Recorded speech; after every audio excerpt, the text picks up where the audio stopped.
Alright, so we have come to the final fixture for production of the frames.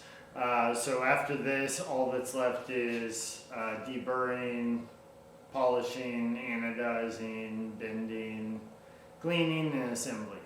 So there's quite a bit left after this, but it's manual work. This is the last stage that is done on the CNC machine. And then after that, so let me show you some of the tools we're going to do. Even though the hooks are mostly in their final form now as far as the frames go, the final hole machining is actually by far the most complex part. There's multiple components that assemble into each other that fasten by threading. So everything has to very, very precisely fit up. And as a result, I have to get into some pretty small, really complex tools. Now, we've already seen this tool, the big end mill for surfacing. But now,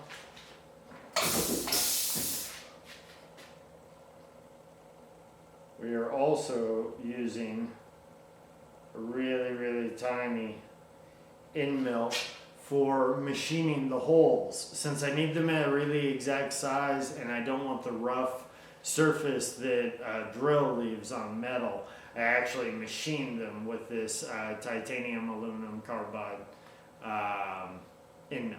So really tiny end mill that goes down there. It's really difficult to machine with cutters this small because they heat up and then they weld to the part and they break. I mean, they break very, very easily.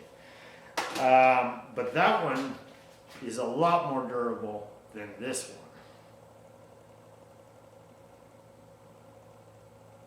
So this tiny little thing you're looking at right here is called a thread mill.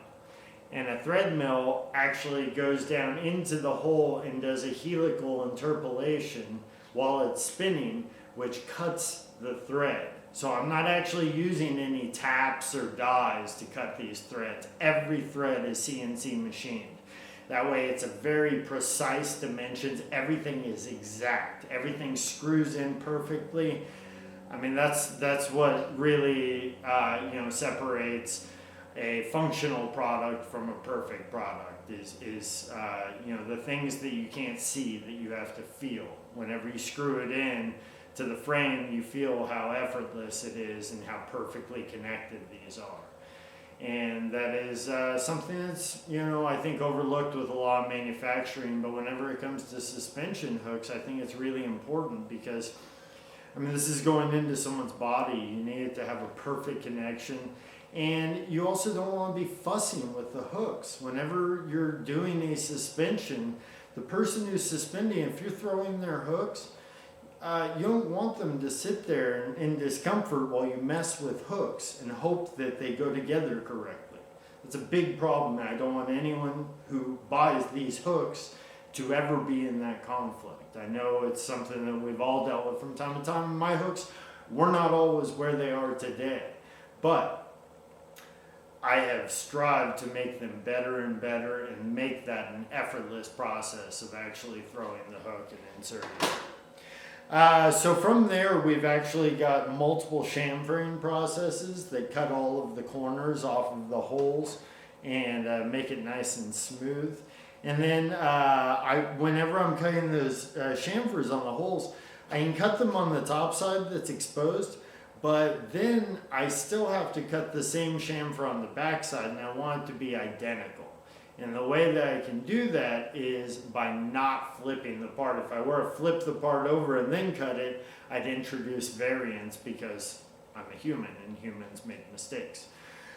So to eliminate that possibility of mistakes, I leave the part mounted and I go in there with this tool, which goes down through the hole and cuts an identical chamfer on the back side.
Okay, so now that the holes are done, we're going to move on to surfacing the material.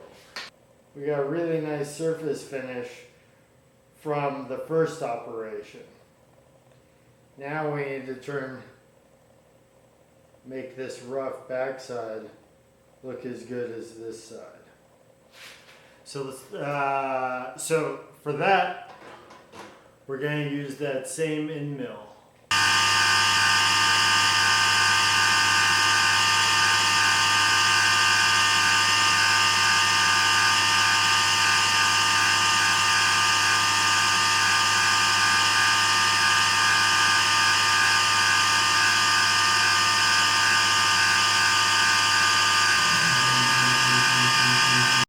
Alright, now that we've got that material surface down to perfectly flat, perfectly beautiful surface finish, now we need to thread all of the holes.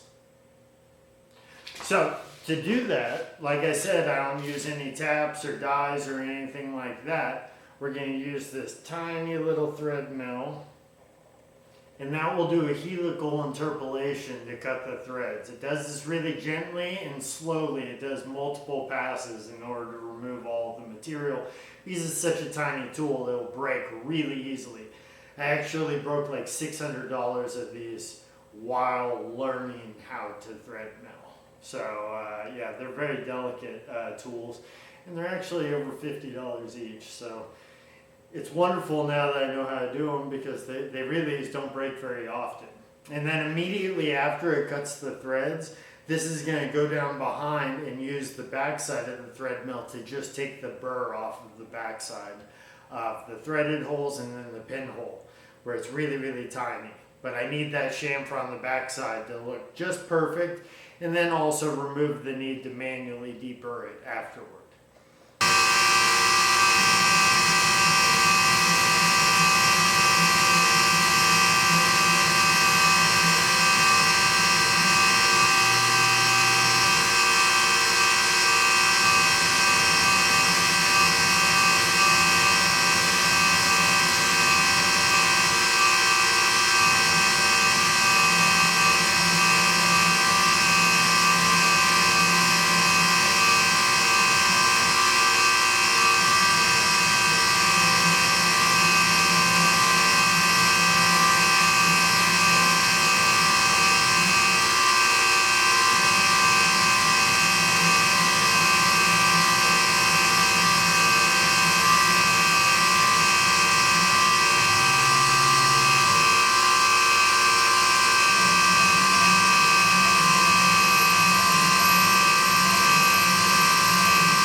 now we've got the thread milling complete, we need to go around on all the holes and remove that sharp corner. Right now there's a burr from the thread milling and cutting the holes.